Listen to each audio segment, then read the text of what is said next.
സൂറത്താണ്, അല്ലെങ്കിൽ ആദ്യമായി ഇറങ്ങിയ ആയത്താണ് ഈ യാ അയ്യുഹൽ മുദ്ദസ്സിർ എന്ന് പറഞ്ഞത്. ബുഖാരിയിൽ അങ്ങനെ ഇതുണ്ട്, ആദ്യമായി തന്നെ ഇറങ്ങിയതാണ്. പക്ഷേ ഏറ്റവും ആദ്യമല്ല. അതിൻ്റെ മുമ്പ് ഇഖ്റ ബിസ്മി ഇറങ്ങിയിട്ടുണ്ടല്ലോ. അത് വേറെ റിവായത്തോട് വന്നിട്ട് പറഞ്ഞു ഫത്രത്തുൽ വഹീൻ്റെ ശേഷം ആദ്യമാണെന്നാണ്. രണ്ട് റിവായത്തായിട്ട് അങ്ങനെ വന്നതാണ്. അപ്പോൾ ആദ്യം വഹി കിട്ടിയപ്പോൾ നബിക്ക് ഇഖ്റ ബിസ്മി റബ്ബിക്കൽ നമ്മൾ അറിയും പോലെ തന്നെ ഇറങ്ങി. അത് നബിക്ക് മനസ്സിലായില്ല, എന്താണെന്ന് മനസ്സിലായില്ല, എന്താണ് ഈ സംഭവം. അതുകൊണ്ടാണ് ബേജാറായിട്ട് ഖദീജ റളിയല്ലാഹു അൻഹ എന്ന് അങ്ങനെ ബേജാറൊക്കെ പറഞ്ഞു, അതിനൊക്കെ പറഞ്ഞു കൊടുത്തു. പിന്നെ നിങ്ങൾ ആ മലക്കിനെ കാണാനല്ല, അതാ ഫത്രത്തുൽ വഹി. പിന്നെ വഹി നിന്നു. ഇത് അന്നിങ്ങനെ സംഭവിച്ചു എന്നല്ലാതെ പിന്നെ അത് എന്താണെന്ന് മനസ്സിലായില്ല, എന്താണ്. അപ്പോൾ അത് കാണാൻ വീണ്ടും ഒരു ആഗ്രഹം നബിക്ക്. ആ ആഗ്രഹം വീണ്ടും പോയി. പക്ഷെ പുറത്തിറങ്ങിയപ്പോഴാണ് ഇങ്ങനെ ഒരു നോക്കിയപ്പോൾ എന്തോ ഒരു ശബ്ദം കേട്ടു. ഇടത്തും വലത്തും മുമ്പിലൊക്കെ നോക്കി, ഒന്നും കാണാനില്ല. മുകളിലേക്ക് നോക്കിയപ്പോൾ ജിബ്രീൽ മലക്കിങ്ങനെ അന്തരീക്ഷത്തിലെല്ലാം നിറഞ്ഞു നിൽക്കുന്നു. അതാണ് കാഴ്ച കാണുന്നത്. പിന്നീട് വഹി കിട്ടുന്നത് യാ അയ്യുഹൽ മുദ്ദസ്സിർ എന്നാണ്. നബിനെ പ്രബോധകനായിട്ട് വിടുകയാണ്. അവിടെയാണ് പ്രബോധനം തുടങ്ങുന്നത്. യാ അയ്യുഹൽ മുദ്ദസ്സിർ. കാരണം നബി പേടിച്ച് വരച്ചിട്ട് പുതപ്പിട്ട് കിടക്കല്ലേ. പുതപ്പിട്ട് കിടക്കുമ്പോൾ സാക്ഷാൽ പുതപ്പിട്ട് കിടക്കുന്നത് അത് പുതപ്പിടലാണ്. പക്ഷെ നമ്മൾ നിഷ്ക്രിയരായിരിക്കുന്നതിനെ പുതപ്പും മൂടിയിരിക്കുന്ന പ്രയോഗമുണ്ട്. അതുമായി പെടുത്താം. ഇനി പുതപ്പും മൂടിയിരുന്നാൽ പറ്റില്ല, പുതപ്പിട്ട് കിടന്നാൽ പോരാ, പ്രബോധന രംഗത്തേക്ക് ഇറങ്ങണം. കുംഫ അൻദിർ, ഇറങ്ങുക, താക്കീത് ചെയ്യുക. ഓ റബ്ബക്ക ഫക്കബ്ബിർ, എല്ലാത്തിനേക്കാളും വലുത് അള്ളാഹു ആയിരിക്കണം. അതാണ് അള്ളാഹു അക്ബർ. അതാണ് ഒരു പ്രബോധകൻ. ഈ ലോകത്തെ എല്ലാത്തിനേക്കാളും വലുത് അള്ളാഹുവാണ്. അതിലേക്കാണ് പ്രവാചകൻ ഇവരോട് പറയുന്നത് കുംഫ അൻദിർ ഓ റബ്ബക്ക ഫക്കബ്ബിർ. റബ്ബിനെയാണ് ഏറ്റവും മഹത്വപ്പെടുത്തേണ്ടത്, ബാക്കിയുള്ളതൊന്നും നോക്കാൻ പാടില്ല. അതാണ് റബ്ബ്. ഫക്കബ്ബിർ റബ്ബക്ക എന്നല്ല, റബ്ബക്ക ഫക്കബ്ബിർ എന്നാണ്. റബ്ബിനെയാണ് വലുതാക്കുന്നത്. എല്ലാത്തിനേക്കാളും എല്ലാം വലുത് റബ്ബായിരിക്കണം. അവനെ ഭയപ്പെടണം, അവനാണ് ഏറ്റവും വലിയത്. അതാണ് ദായി ആദ്യമായി ചെയ്യേണ്ടത്. ദായി ആദ്യം പ്രബോധകന് ചെയ്യുന്നത് അതാണ്. ആ നിലക്കാണ് നബിയോട് കേൾക്കുന്നത്.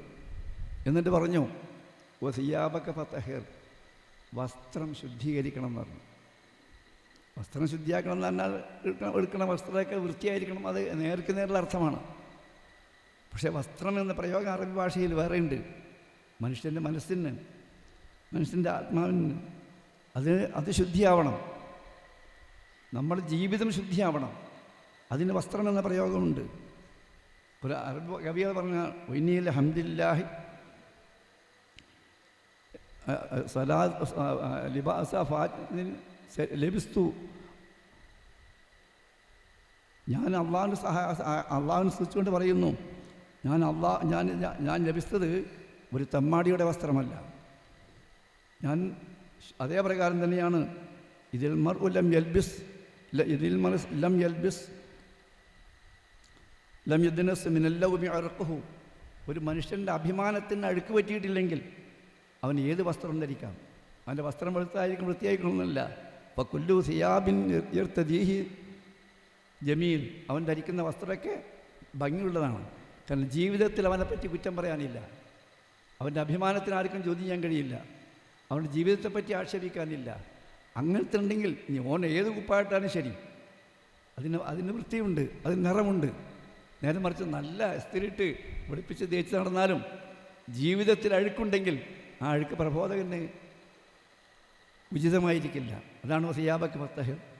അത് കഴിഞ്ഞിട്ട് പിന്നെ പറഞ്ഞു ഓർ റുജുസ ഫഹജുർ, അള്ളാഹു അല്ലാത്ത ആരാധ്യ വസ്തുക്കളുണ്ടല്ലോ അത് ഉപേക്ഷിക്കണം. റുജുസ് എന്ന് പറഞ്ഞാൽ വൃത്തികേട്. വൃത്തികേട് എന്ന് പറഞ്ഞാൽ ഒന്നാമത് വസൻ എന്നാണ് തഫ്സീർ കൊടുക്കുക. ഔസാനുകൾ, വിഗ്രഹങ്ങൾ, പ്രതിഷ്ഠകൾ. ഓർ റുജുസ ഫഹജുർ, അതൊക്കെ ഉപേക്ഷിക്കണം. അള്ളാഹുവിനെ മാത്രം ആരാധിക്കുക. പിന്നെ വേറൊന്നും ചെയ്യേണ്ടത്, പ്രബോധകൻ ചെയ്യേണ്ടത് മറ്റൊന്ന് വലാ തെമ്നും തെസ്തക്സിർ. എന്തെങ്കിലും ഗുണം സമൂഹത്തിന് ചെയ്യണമെങ്കിൽ കൂടുതൽ ഇങ്ങോട്ട് കിട്ടണമെന്ന് വിചാരം ഉണ്ടാവരുത്. ഞാൻ അങ്ങോട്ട് കൊടുക്കുന്നതിനേക്കാൾ എനിക്കെന്തെങ്കിലും ഇങ്ങോട്ട് കിട്ടണം. അതൊരു ദാഴിക്ക് പാടില്ല, അതൊരു പ്രബോധന പാടുള്ളതല്ല. അവൻ സമൂഹത്തിൽ തനിക്കെന്ത് കിട്ടുന്നു, തനിക്ക് നേടാൻ കഴിയുന്നു എന്ന് നോക്കാതെ തന്നെ അള്ളാഹുവിന് അവൻ്റെ പ്രീതിക്ക് വേണ്ടി മാത്രം പ്രബോധന രംഗത്ത് ഇറങ്ങുന്നവനായിരിക്കണം. ഇതൊക്കെ ഉപദേശിച്ചു കൊടുത്താണ് ഒലാ ഫജ് റബ്ബിക ഫസ്ബിർ, ക്ഷമിക്കേണ്ടി വരും പലതും. അതിന് സഹനം പ്രബോധകൻ്റെ കൂടെ ഉണ്ടായിരിക്കണം. ഇത് പറഞ്ഞിട്ടാണ് നബി അയക്കുന്നത്. ഇനി അടങ്ങിയിരിക്കാൻ പറ്റില്ല, ഇനി പ്രബോധന രംഗത്തേക്ക് ഇറങ്ങുക, ഈ പ്രബോധകനായിരിക്കണം. പക്ഷേ പ്രബോധകന്മാരൊക്കെ ആയി വലിയ ദാഴികളായി അവരുടെ ജീവിതം അഴുക്ക് പുരണ്ടതാണെങ്കിൽ, അഭിമാനത്തിന് ക്ഷതം വരുന്ന ആക്ഷേപങ്ങൾ പ്രബോധകൻ്റെ ജീവിതത്തെ ബാധിക്കുന്നുണ്ടെങ്കിൽ എങ്ങനെ ജനങ്ങളോട് അവൻ പ്രബോധനം ചെയ്യും? അപ്പോൾ ആദ്യം പ്രബോധകന്മാർ വേണ്ടത് അതാണ്, അവൻ്റെ ജീവിതം പരിശുദ്ധമായിരിക്കുക. ആ നിലയ്ക്ക് നമ്മൾ മുന്നോട്ട് പോവുക. ഞാൻ അവസാനിപ്പിക്കുന്നു. പ്രബോധന രംഗത്തേക്ക് വരുമ്പോൾ ശ്രദ്ധിക്കേണ്ട ചില കാര്യങ്ങളുണ്ട്. അത് ഇബ്നു അബ്ബാസിൽ നിന്ന് നിങ്ങൾ റിപ്പോർട്ട് ചെയ്യപ്പെട്ടിട്ടുണ്ടെന്നാണ് എൻ്റെ ഓർമ്മ. ഞാൻ പ്രബോധന രംഗത്തേക്ക് പോവുകയാണ് എന്ന് പറഞ്ഞപ്പോൾ ഇനി പ്രബോധകനായിരിക്കണം. നമ്മൾ ദാഴി എന്നാണ് പറയാറുള്ളത്. പക്ഷേ ഞാനൊരു ഷെയ്ഖ് ഇബ്നു ബാസിൻ്റെ കീഴിലുള്ള ദേവത്തിൻ്റെ ഇതിൽ മെമ്പറായി ഇവിടുന്നൊക്കെ വളണ്ടിയർ വാങ്ങി അതിൻ്റെ കീഴിൽ ഇന്ത്യയിൽ 83 ദാഴികളുണ്ടായിരുന്നു. 83 ദാഴികൾ ഇന്ത്യയിലുണ്ടായി. ഇപ്പോൾ സൗദി അറേബ്യക്കില്ല എന്നാണ് തോന്നുന്നത്. ആ 83 ദാഴികളിലെ യോഗമുണ്ടായിരുന്നു ഡൽഹിയിൽ. പക്ഷെ അവരൊക്കെ ദാഴികൾക്ക് ദാഴിയത്ത് എന്നാണ് പറയാറുള്ളത്. ദാഴിയത്ത് എന്ന് പറയുമ്പോൾ ഞാനൊക്കെ ചോദിച്ചു, എന്താ ഈ ദാഴിയത്ത് എന്ന് പറയുന്നത്? നമ്മൾ ദായിമാരൊക്കെ സ്ത്രീകളുമായി ജയിക്കണം, ഭീരുക്കളായിക്കണോ? എന്താ ദാഴിയത്ത് എന്ന് പറയുന്നതെന്ന്. അപ്പോൾ എന്നോട് പറഞ്ഞു, എനിക്ക് ജാഹബ് അറിയില്ല എന്ന് ഒരു വിചാരിച്ചു. അല്ല, അത് മുബാലകത്തിൻ്റെ താഴെ നിങ്ങൾ അറിയില്ലേ? അല്ലാമത്ത് എന്ന് പറയുന്നില്ലേ? അല്ലാമ എന്നുള്ള പറയുന്നത് അല്ലാമത്ത് എന്ന് പറഞ്ഞാൽ വലിയ പണ്ഡിതന് അല്ലാമത്ത് എന്നാണ് പറയല്. കാരണം അത്രയും വലിയ ആളാണ്, വലിയ ദാഴിയാണ്. അപ്പോൾ അതുകൊണ്ട് നമ്മളാണ് ദാഴിയത്ത്, നമ്മുടെ ദാഴിമാരൊക്കെ ദാഴിയത്ത് എന്നാണ് പറയുന്നത്. അപ്പോൾ ഞാൻ പറഞ്ഞു, ഖുർആനിൽ മുഹമ്മദ് നബിയെ പറ്റി പറഞ്ഞപ്പോൾ ആ തായന്തി അള്ളാഹ്ക്ക് തോന്നിയില്ലേ എന്ന് ചോദിച്ചാണ്. പിന്നെ അർസൽനാക ബശറൻ ദാഴി എന്നേ പറഞ്ഞുള്ളൂ, ദാഴിയത്തെന്ന് പറഞ്ഞില്ലല്ലോ. നബി ആണായിരുന്നു, നമ്മളൊക്കെ പെണ്ണുങ്ങളെ മാതിരിയപ്പോൾ വീരുക്കളായിരുന്നു. ആരും ഒന്നും മുണ്ടണില്ല, കാരണം ആ താ കൊടുക്കാൻ അള്ളാഹ്ക്ക് പറ്റിയില്ലേ? മുഹമ്മദ് നബി വലിയ ദാഴിയത്തല്ലേ? നബിനെ പറഞ്ഞപ്പോൾ ദാഴിയത്തെന്ന് പറഞ്ഞില്ല, ദാഴിയെന്നേ പറഞ്ഞുള്ളൂ. നമ്മളതുകൊണ്ട് ദാഴികളായാൽ മതി, ദാഴികത്തുകളാവട്ടെന്നാണ് എനിക്ക് തോന്നുന്നത്. നമ്മൾ ആ ദാഴികളായി മാറണം. അങ്ങനെ ദാഴിയായി മാറുമ്പോൾ ബിൽബാസിനടുത്ത് ചോദിച്ചു, ഞാൻ ദാഴിമായി എന്നാന്ന് പറയുമ്പോൾ ശരി, ദാഴ്വത്ത് നല്ല തന്നെയാണ്, പക്ഷെ 3 ആയത്തുകൾ സൂക്ഷിക്കണം കേട്ടോ എന്ന് പറഞ്ഞു. ഒരു ദാഴി 3 ആയത്തുകൾ സൂക്ഷിക്കണം. കാരണം അത് ദാഴി ശ്രദ്ധിക്കേണ്ട കാര്യമുണ്ട്.